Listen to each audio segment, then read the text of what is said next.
Now, this is insane. Jerome Powell says money printing does not lead to inflation.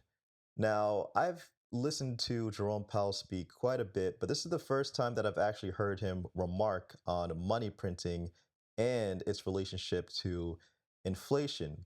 Now, I watched this video. I'm not going to play it, but there are some quotes down here that I think are pertinent to what Jerome Powell, you know, is saying. Now, I'm going to respond in two different ways because I think that Jerome Powell is being somewhat facetious in his response here. But let's get into it. So, Congressman Warren Davidson questioned him about whether M2 money supply going up by 25% in 1 year is going to diminish the value of the US dollar.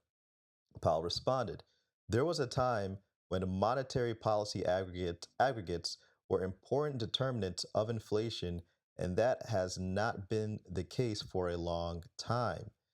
Well, Mr. Powell, going back to 2001 when gold was at $261 to where it is today at $1,782 within a span of 20 years is pretty insane. Now, obviously, I'm not going to use this just as the sole marker for my argument, but what I am going to say is that there are different measurements of inflation, and he goes on to say more about how inflation rose during his time in college in the 70s to crazy heights, and Paul Volcker was able to get it down, raising rates.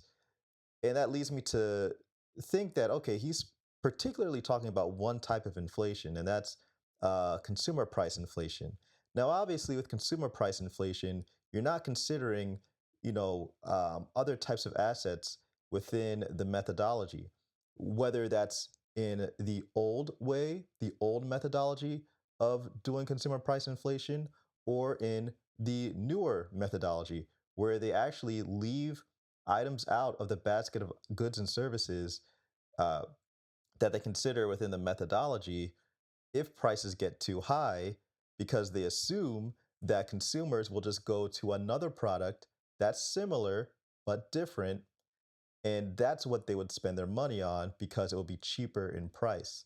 Now, this new methodology of measuring CPI is something that I and many other people have raised their eyebrows about. But if you take a look at things like asset price inflation, you will find inflation. It won't take you long to find inflation, whether it's by looking at gold, looking at home prices. Home prices, the median home price a couple of years ago was around 250, $275,000 US within the United States. Now we're in the 300,000s after the year 2020. You can't tell me that that's not due to inflation and money printing. Yes, the velocity of currency decreased, but as this Congressman Davidson said, the money supply went up by 25%. That's enough to affect the price level of a product. Again, we're going back to the quantity theory of money. M2 times the velocity of currency equals the uh, GDP deflator, which is a measurement of domestic inflation. So I think Jerome Powell is either A, trying to use maybe the limited knowledge, or he's assuming that Warren Davidson has limited knowledge of this. So he's using it against him and saying, yeah, consumer price inflation, it didn't go anywhere. It's not really related to monetary policy aggregates anymore. Or he's, you know, being facetious, or mix of both, or, and I don't think this is true, he doesn't know about other measurements of inflation, which I definitely do not think is true. I definitely think he knows very well about the various types of producer price, consumer price, asset price inflation. You can look at it in different silos.